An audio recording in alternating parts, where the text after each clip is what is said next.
इस धारावाहिक की घटनाएं और पात्र काल्पनिक है। इनका वास्तविक जीवन से कोई संबंध नहीं है।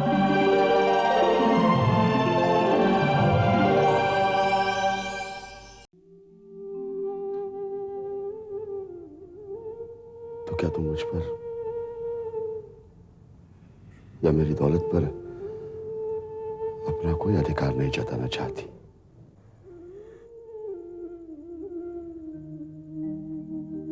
बाबूजी, मैंने एक मां होकर अपने पैदा किए बेटे पर अपना हक खो दिया है, और अब आप भी मानकर चलिए कि आपने भी अपनी बेटी को खो दिया।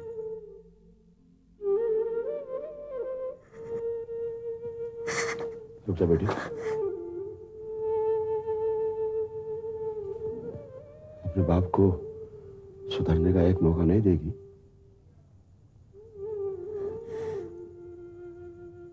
याद है बाबूजी,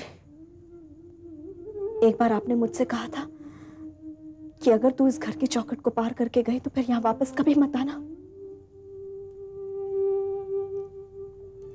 मैं ये चौखट पार कर चुकी हूं बाबूजी।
कुंती की मां,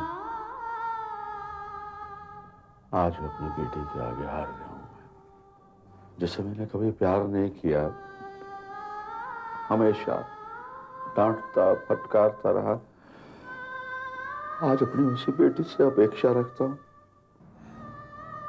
मैंने अपना फर्ज समझकर उसे सब कुछ देना चाहा, लेकिन वो वापस कर गई, ठोकर मार गई मेरी इस बनाई हुई धन दौलत पर।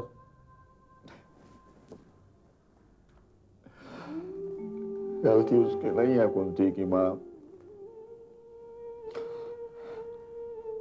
मैंने उसे पहचानने में गलती की है।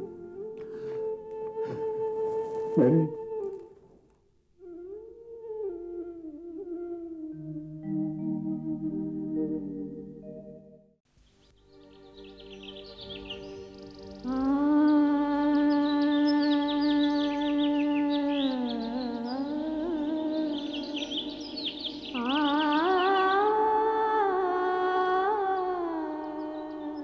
कुंती, यहाँ अकेली खड़ी क्या कर रही हो?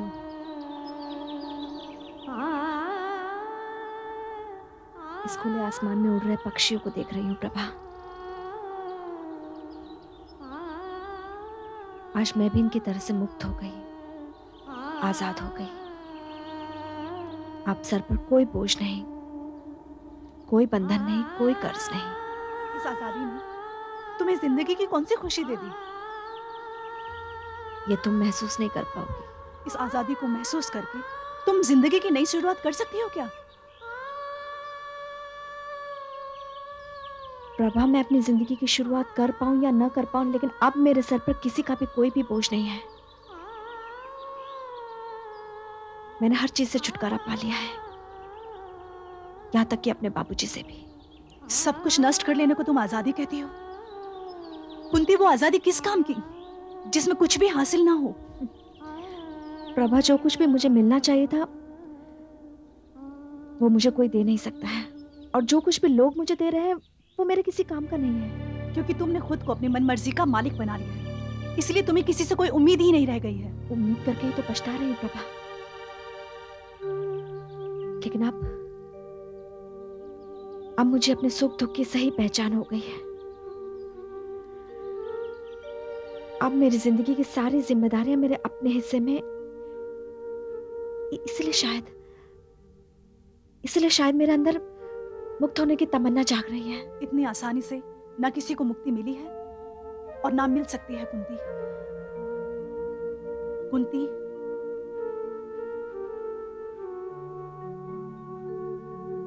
ये तुम्हारा वहम है। जिन पक्षियों को तुम आजाद और मुक्त समझ रही हो ना, उन्हें भी सांझ ढले अपने अपने घोंसलों में वापस जाना होगा। प्रभा, ना तो मेरा कोई घोंसला है और ना ही बसेरा, और मुझे कहीं वापस भी नहीं लौटना है। जानती हो आज बाबूजी आश्रम क्यों आए थे? क्यों? क्योंकि अचानक से उनको महसूस हुआ कि भविष्य में उनकी बेटी को सर छुपाने के लिए एक छत की जरूरत होगी। इसलिए घर मेरे नाम करके वो कागज देने आए थे, लेकिन मैंने वो कागजात उन्हें वापस लौटा दिए। तुम्हें ऐसा नहीं करना चाहिए था कुंती। प्रभा, एक बाप होकर उन्होंने कभी भी मुझे अपना प्यार नहीं दिया, तो फिर वो मकान मेरे किस काम का? मैं उस मकान को लेकर करूंगी क्या? जिस चीज पर सिर्फ तुम्हारा और सिर्फ तुम्हारा अधिकार है, उसे लेने में बुराई क्या है? कर्ण पर भी तो मेरा अधिकार है, तो क्या वो मुझे मिल सकता है? कर्ण की बात और है कुंती, लेकिन तुम्हें अपने बाबूजी से वो सब कुछ लेना चाहिए था जो उनका है। उनके हर चीज पर तुम्हारा हक बनता है। वो खुद मकान तुम्हारे नाम करके पेपर्स तुम्हें देने के लिए, तुमने लेने से इनकार कर दिया। प्रभा, मुझे बाबूजी से बहुत कुछ चाहिए था जो कि वो मुझे नहीं दे सके, तो वो ईंट पत्थर का मकान मुझे कौन सी खुशी दे सकता है? ये बात शायद तुम्हें अभी समझ में ना आए, लेकिन भविष्य में तुम्हें अपनी इस गलती का एहसास जरूर होगा। प्रभा,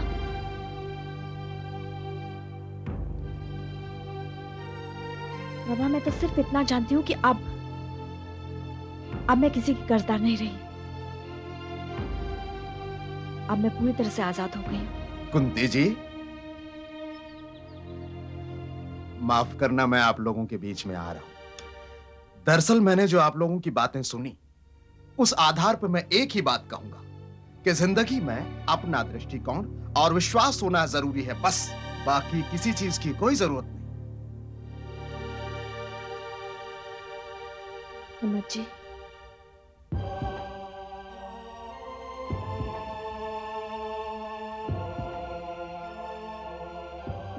आज तक इस अकेलेपन के सहारे ही तो जी हूं मैं,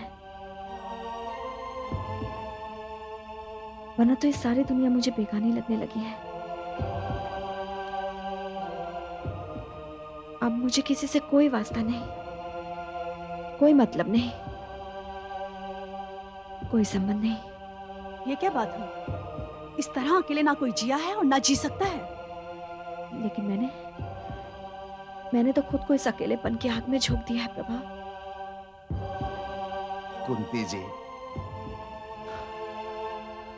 कुंती जी, मैं आपकी भावनाओं को समझ सकता हूं। अगर आपको जिंदगी में खुशियां मिली होती, आपके सपने साकार हुए होते, तो शायद ये द्वंद, ये विरोध आपकी जिंदगी में ना होता। लेकिन आज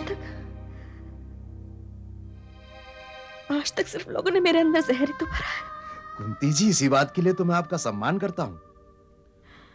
मैं जानता हूं आपने समाज का, दुनिया का, रिश्तों नातों का सारा जहर चुपचाप अकेले पिया।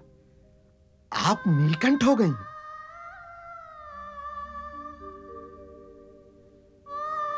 कुंती जी, आप तो भोलेनाथ हो गई। हिम्मत जी, आप तो हर बात में भोलेनाथ और बजरंगबली को लाकर खड़ा कर देते हैं।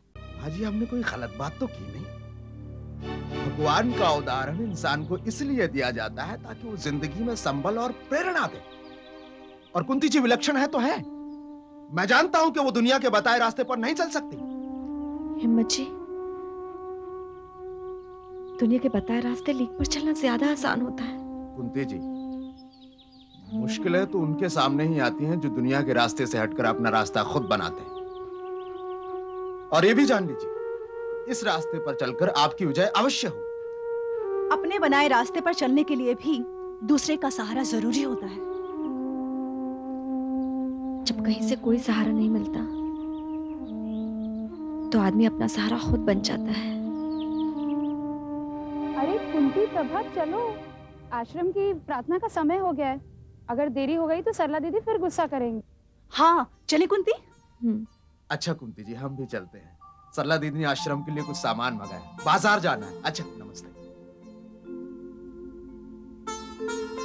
चली कुंती।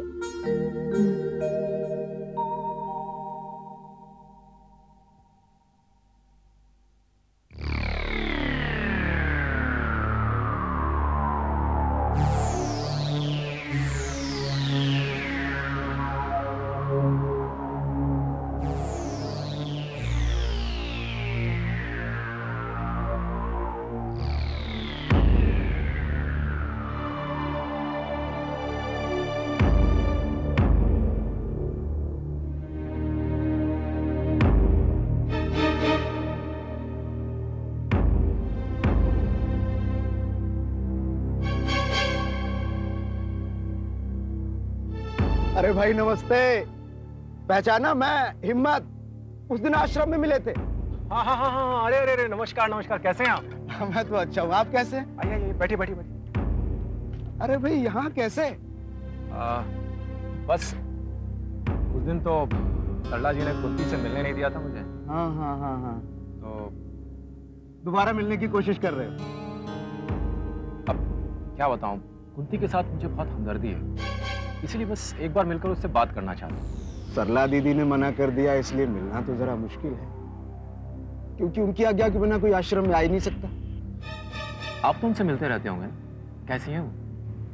अच्छे, हालात से लड़ रही हैं, लेकिन मुझे उस आदमी की तलाश है जिसने उनकी जिंदगी बर्बाद कर दी। अब अगर वो आदमी मिल भी गया तो क्या हो जाएगा? मेरा ख्याल है उन्हें अपनी जिंदगी के साथ अब समझौता कर लेना चाहिए। आप उन्हें इतना कमजोर मत समझिए।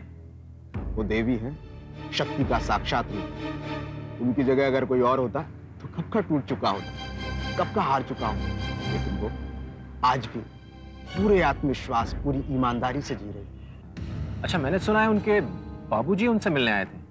हाँ आए थे, लेकिन अब उन्हें किसी सहारे की जरूरत नहीं। क्या आपको पता है कुंती जी और उनके बाबूजी के बीच क्या बात हुई? अब ऐसे हालत में क्या बात हो सकती है एक बाप और बेटी के बीच में? उन्हें किसी रिश्ते ने कोई खुशी नहीं दी। हाँ भाई, हर एक को अपना दुख दर्द खुद ही झेलना पड़ता। अब कुंती जी की किस्मत में अगर खुशी नहीं थी तो किसी और को दोष कैसे दे सकते? वो कहाँ किसी को दोष दे रही हैं? उन्होंने तो सबको माफ कर दिया, यहाँ तक कि उस आदमी को जिसने उनकी जिंदगी तबाह कर दी, उनके साथ अन्याय किया। कभी उन्होंने अपने मुंह से उसका नाम तक नहीं लिया। और रही किस्मत की बात, तो उन्होंने तो वो भी ठुकरा दिया जो उनकी किस्मत से उन्हें मिला था। क्या मतलब, मैं समझा नहीं। उनके पिताजी न जाने क्या सोचकर आए थे, उन्होंने अपना मकान उनके नाम कर दिया, लेकिन कुंती जी ने ठुकरा दिया। क्या? हाँ, इसीलिए तो कह रहा हूं, वो देवी हैं, देवी। वो सिर्फ एक औरत नहीं है, देवी है। ऐसे काम करने के लिए बहुत बड़ा कलेजा चाहिए। आप चाय पियेंगे? नहीं धन्यवाद, मैं चाय पीता ही नहीं। अच्छा, आपको पक्का पता है कि कुंती जी ने अपने मकान के पेपर्स बाबूजी को वापस कर दिए? हाँ, मैंने अपने कानों से सुना था। जब उनके पिताजी ने ना प्यार दिया, ना कोई फर्ज अदा किया, ना छत्र छाया दी, तो मकान लेकर वो क्या करेंगे? तो क्या उनका इरादा अकेले ऐसे ही जिंदगी बिताने का है? अब उनके जिंदगी के बारे में तो बजरंगबली जाने। मैं तो इतना जानता हूं कि वो आदमी कभी सुखी नहीं रहेगा जिसने कुंती जी की ये हालत की। देखिएगा, वो खून के आंसू रोएगा, तड़पेगा, गिड़गिड़ाएगा, तो उनके पैर पकड़कर उनसे माफी मांगे, और उन्हें कभी माफ नहीं। देखिएगा। लगता है आपको उनके साथ कुछ ज्यादा ही हमदर्दी है। आप उनसे मिले तक नहीं, यूं ही सुना और आपको हमदर्दी हो गई। मैं तो उनसे रोज मिलता रहता हूँ, उन्हें हौसला देता रहता हूँ।